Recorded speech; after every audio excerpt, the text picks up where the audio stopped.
Tak priatelia, vitajte pri dvoch poloch politiky. Včera RTVS zverejnila reportáž o nadúmrtiach na Slovensku počas pandémie. Vypočujte si reportáž zo správ RTVS zo 7.1.2023. Slovensko bolo počas prvej vlny premiantom. Tvrdý lockdown zavedený od takmer prvého dňa pandémie priniesol očakávané výsledky. Druhá a tretia vlna však dopadli katastrofálne, uvádzajú autori štúdie. Dosiahli sme 70% nadúmrtnosť oproti predpandemickému obdobiu. Horšie dopadli len dve krajiny, Poľsko a Bulharsko. Pozreli sme sa na to, že ak by bolo Slovensko robilo tie opatrenia, ktoré robili tie najúspešnejšie krajiny, tak koľko potenciálnych životov sme mohli zachrániť. Počas sledovaného obdobia zomrelo na COVID 26 786 ľudí. Ak by sme robili to, čo Dánsko, mohli sme mať o 21 308 obetí menej. Porovnanie s Nemeckom hovorí o 18 476 potenciálne zachránených životoch. S Estónskom 12 391. Ak by sme konali ako Česko, bolo by to 3582 zachránených životov. Estónsko vynikalo tým, že veľmi rýchlo dokázalo všetky vedecké poznatky pretaviť do reálnych krokov. Má vysokú mieru elektronizácie, verejnej správy, telemedicínu. Dánsko sa vyznačilo tým, že malo vynikajúci leadership tej krízy. Vláda mala počas celého toho pôsobenia veľmi vysokú dôveru. Autori štúdie vyhodnotili aj faktory, ktoré zhoršovali šance na prežitie. Napríklad vyhľadanie pohotovosti neskoro v zanedbanom stave, onkologické ochorenia, cukrovka, kardiovaskulárne choroby či užívanie antibiotík, ktoré neboli na COVID odporúčané. Na záchranu čo najväčšieho počtu životov ja si myslím, že sú také tri kľúčové parametre. Rešpektovanie expertov a vedeckých poznatkov. Mať jednotný politický leadership a aby sa nerobil chaos. Keď máte silnú dezinformačnú kampaň, nejednotu vo vlastnej koalícii, silnejúcu opozíciu, ktorá nejakým spôsobom sa snažila zvrátiť dôležité opatrenia, ktoré bolo treba spraviť, tak potom ten národ je rozpoltený.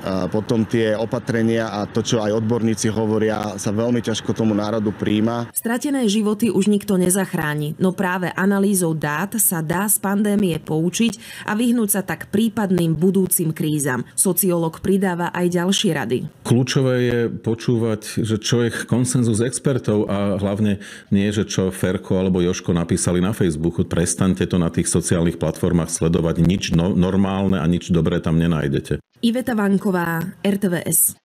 S prvou časťou reportáže môžem viac menej súhlasiť, že sme boli premiantami, lebo všetci ľudia dodržiavali opatrenia. V úvodzovkách všetci sme sedeli doma, ako vieme. Do roboty sa chodilo pomenej, alebo vôbec.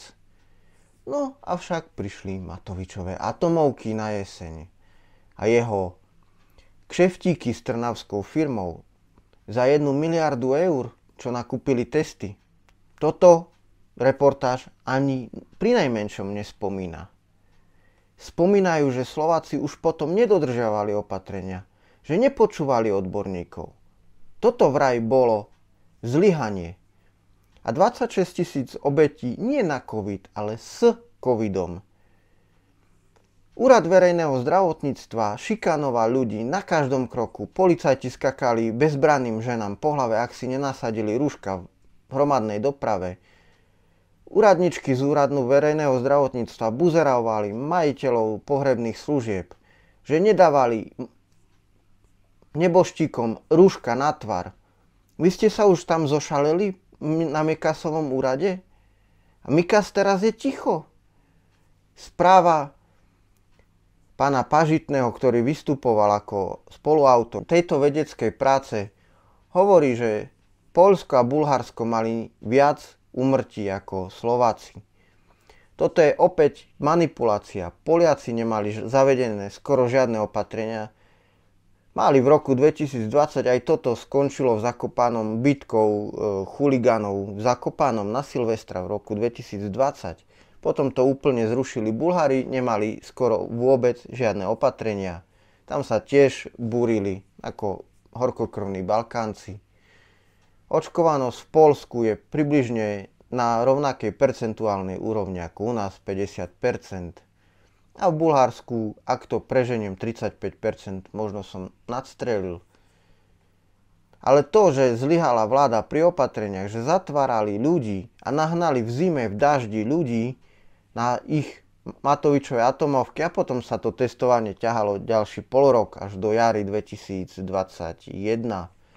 Potom vystupoval tam aj Krajčí, ktorý sa obhajoval, ako on nemohol zaviesť poriadne opatrenia, lebo ho nikto nepočúval, odborníkov nikto nepočúval, však najväčší odborník bol Matovič, že?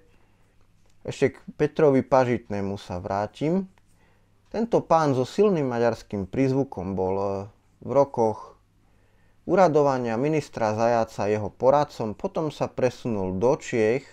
V 2007-2008 bol poradcom českého ministra zdravotníctva. Tento Peter Pažitný bol aj členom MESA 10. Ako vieme, MESA 10 je silne napojená na globalistické kliky zo Spojených štátov a prezidentom je nikto iný ako Ivan Mikloš a jeho ďalšími spolupracovníkmi Ježovica a ďalší spolupracovníci z SDKU a z tejto Dzurindovej éry. Pán Pažitný študoval podľa jeho prízvuku v Budapešti na nejakej vysokej škole, nejaký manažment alebo niečo podobné. U nás som to ešte síce nezaznamenal, ale čakám v priebehu nejakých 2 týždňov, že aj u nás sa objaví správa, že sa vyskytol v Európe, v Spojených štátoch, vo Veľkej Británii nakazlivý kmeň XSBB 1.5, kmeň koronavírusu, ktorý je najnebezpečnejší. Opäť nás idú strašiť. To už sme počúvali za tie 2,5 roka. Ako v Indii zomierajú ľudia na uliciach. Teraz opäť nejaké videá sa neviem či z Číny alebo objavili, že na uliciach spaľujú mŕtvoly. Si pamätám, v 2021 som bol v Srbsku.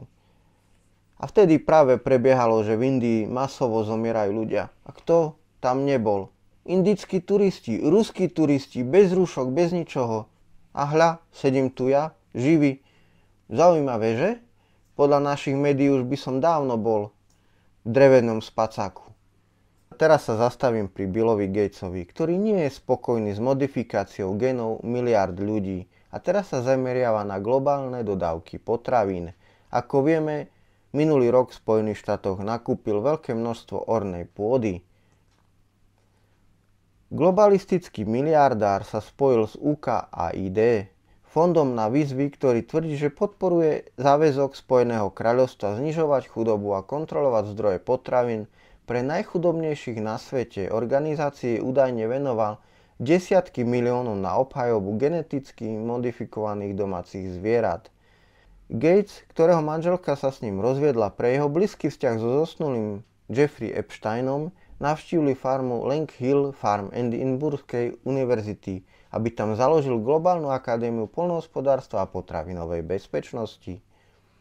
Nie je to len o poľnohospodárstve a potravinových systémoch, je to o politike, správe vecí verejných, konfliktoch, environmentálnych zmenách, toľkých rôznych aspektoch, povedal Jeff Sim, profesor na univerzite.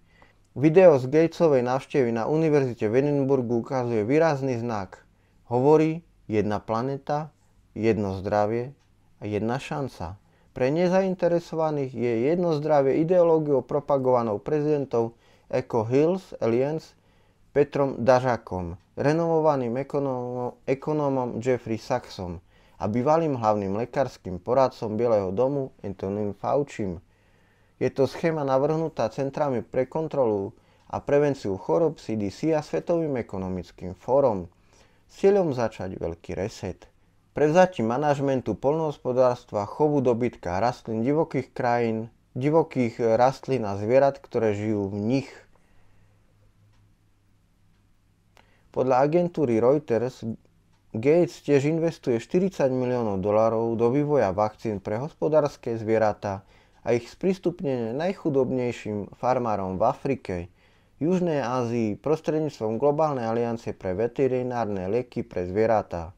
verejno-súkromného partnerstva so sídlom v Edinburgu. Okrem toho, ako uvádza New York Post, Gates chce vziať geny britského dobytka a vložiť DNA z afrických plemien, aby vytvoril kravu, ktorá môže prosperovať kdekoľvek. Podľa Gatesa sa vytvorí dokonalá krava. V januári 2020 Gates Foundation oznámila vytvorenie neziskového subjektu s názvom Gates Egg One, ktorého cieľom je zrýchliť úsilie poskytnúť drobným farmárom v rozvojových krajinách prístup k cenovo dostupným nástrojom a inováciám, ktoré potrebujú na udržateľné zvyšovanie produktivity plodín a prispôsobiť sa dôsledkom zmeny klímy. Spustenie prišlo krátko pred krachom Aliancie za zelenú revolúciu v Afrike Agra, ktorú v roku 2006 založila nadácia podnikateľov a Rockefellerová nadácia. Tak len toľko, v skratke, komentujte. Váš Miťo, Pepe.